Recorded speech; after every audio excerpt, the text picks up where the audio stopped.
The game mode ARAM, or all random, all mid, is generally thought of as a very useless mode when it comes to just building the skills up for something that you would encounter in Summoner's Rift. And I don't think that's the case. And the main reason being that either you're North American or you'll eventually play against a North American. So, and they always go up mid anyway.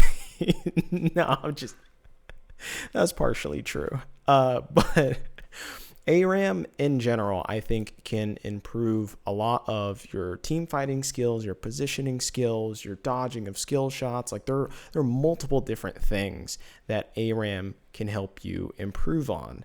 And now, this video isn't in the general professional sense that I usually go about these videos, but because, for pro, it isn't really super great, as you could just end up 1v1ing, right? As many pro players have said, yeah, they can just go into a 1v1, maybe against an academy player, and it's just way more, informational in that sense, or maybe they're able to just download their own champion or the enemy champion. And most of the time as a pro, you're just looking at lane matchups anyways, right? So it's just figuring out how to get around that specific lane matchup or how to do well in that. And then you go into the team fight phase and you kind of already have a general sense of how to team fight anyways as a professional player. So it's not that big of a deal that you're playing with a different champion in this sense, but also you've probably already played in solo queue anyways to get to that point.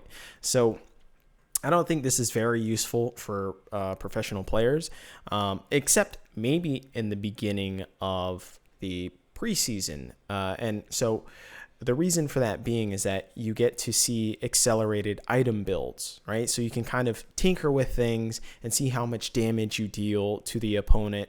And you aren't going to be snowballing super ahead in the very beginning anyways, right? So it just gives you a barometer to see exactly how much damage your champion is going to be doing, maybe with this item build versus this other item build and so forth, against different enemy champions and whatnot. And you get a slew of different champions that you can see and you can kind of experiment with in the beginning of the preseason, especially this preseason, to where they've changed all the items, right? So you can get a smorgasbord, and oftentimes you're going to be playing a champion that was already kind of in your champion pool anyways. So actually, in that sense, I think it is useful for a professional player because, as I said, it's an accelerated item build, right? So you get gold way faster in ARAM, and so you're able to get to your item power spikes faster in that sense, right? So it gives you a general sense of how maybe you might want to build that particular champion that you happen to get, or a champion that you may end up facing. But other than that, I think pros should just generally not play it, because also they're going to slaughter anyone in ARAM, right? In the ARAM mode, there is no ranked setting. Yeah, maybe there's like a soft MMR or whatever, but generally it's just going to put you against whoever the fuck. So it's not really going to be that useful to play against, I don't know, like platinum players or something if you're a professional player. But with that said, for the general populace, I think this is good because it can mainly help you with team fights. As we know, team fight phase is very important within Summoner's Rift of League of Legends, right? And so as you're preparing for the dragon fight that maybe your team isn't prepared for all the way because everyone seems to want to fight every single dragon, is that, well, you better be able to play from behind within these team fights. And so you want to be able to know how to navigate every team fight at any time and point within that space, right? So ARAM gives you that accelerated feeling to where you can do multiple different team fights and kind of get a flavor for how you can pilot that champion, or maybe how that champion does pilot, right? And it might not even be your role, but at least you kind of get a feel as to what that champion might do within a team fight. Counting CC. This is very important, especially for beginners. You could look at all the enemy champions and you roughly maybe know what they do. And if you don't, it's a great time to learn that champion's kit that you're facing against, right? But it allows you to get comfortable with counting the amount of CC that is on the enemy team, maybe when cooldowns are down, so then you can make a play against the enemy team. And it just helps you get a gauge for your window openings and your timings. And I think this is pretty useful for everyone that is in, low diamond and below. You're going to be able to see all these different CC combinations and whatnot and get familiar with them in that sense. Looking at positionings, right? Not only of your own positioning and your own champion, right? And say if you're a squishy champion, maybe you're an ADC or something, and you have to watch out for, all the potential CC, or, maybe you have to watch out for getting burst from the enemy assassin, because a lot of people like to play assassins in ARAM. So you have to be very mindful of your positioning within ARAM, because also there are no secret pockets of vision, unless you're playing with that bush at the top side. But other than that, there's no tricky way to play with positioning. Even if you are in that bush, they know you're in that fucking bush, right? So it becomes very crucial to know how much limited space that you have within that confinement. And I think that can be very helpful, and especially for people that maybe don't know the ranges of certain abilities as well too. As I said before, counting back to counting CC and maybe what the enemy CC particularly does, or also your allies, right? And your allies positioning and whatnot. Dodging skill shots. Obvious. This is probably the most obvious thing for ARAM, right? Is being able to dodge skill shots and kind of sitting behind your front line in that sense, so that you can maybe dodge the skill shot in that way or have them tank that. So, and as we know, people are just firing things off cooldown just because of the mana regeneration. So this gives you an idea of maybe how far a skill shot can go from the enemy champion and whatnot. So that just helps massively.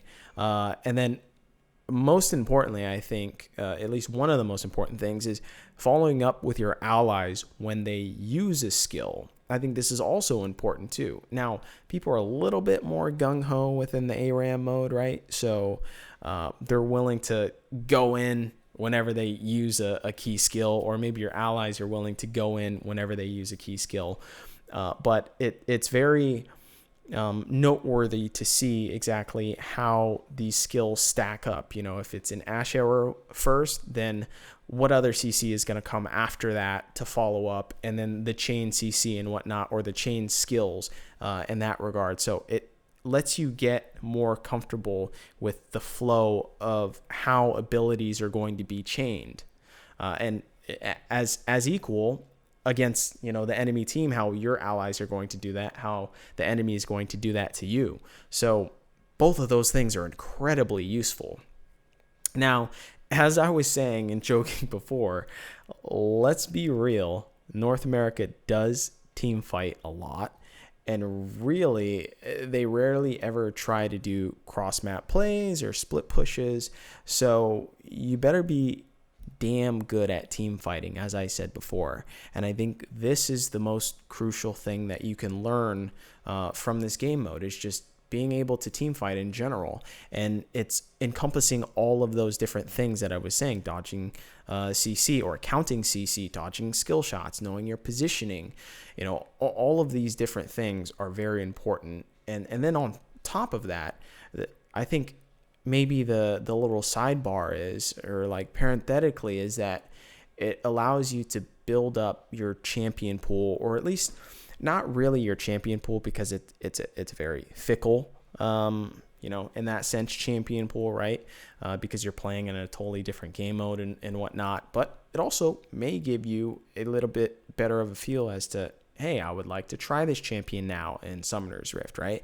I at least have read their abilities and I kind of know the ranges of the abilities. So let me try that champion out in Summoner's Rift. Maybe I'll actually like it. I don't know how the lane phase is going to go, and I don't know how that works, but at least I have a flavoring of, this champion itself, and I kind of like how it works, at least solo by itself in that sense.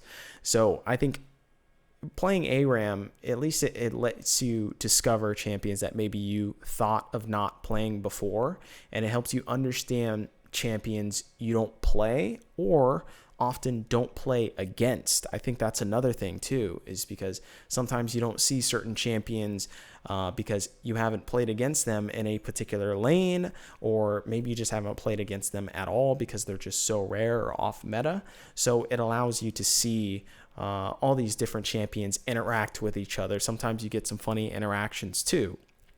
So I think that's very important because also there's just a lot of fucking I haven't even played all of the champions in the game, and I've been playing this game like since release basically. So, and yeah, I don't have a whole lot of excuses, but you know, I like to play or at least master some particular champions, or think that I master them. You know, I like to go old school, you know, like missionary style. So, you know, just hitting the same spot.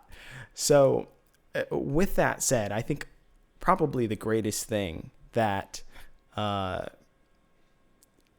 mode has to offer is that, if anything, if you want to take it at its lowest level, but in some sense it might be the greatest thing for you, is that it just allows for a great mental reset, right? Like, it's a great mental reset mode in that sense. If you still want to play League of Legends, you've lost a couple ranked games, just jump into an ARAM, right? Because everyone knows it doesn't matter whether you win or lose in an ARAM.